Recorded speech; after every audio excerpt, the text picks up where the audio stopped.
Hey guys, I want to get out here and give you a little daily dose of encouragement.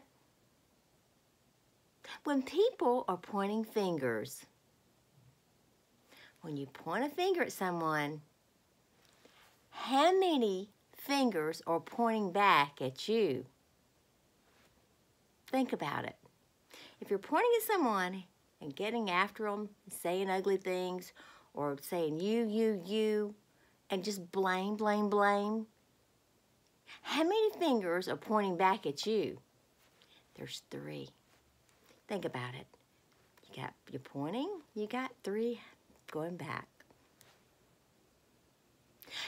We sometimes go do things, talk about people, do things to people, blame, as we're pointing fingers at them. So don't point fingers at people, because remember, those 3 fingers that are pointing back to you, what that can mean. I hope you guys have a great day, happy day. Be kind. Be kinder than they are.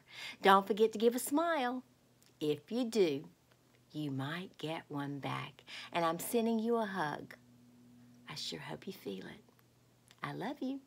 Until tomorrow.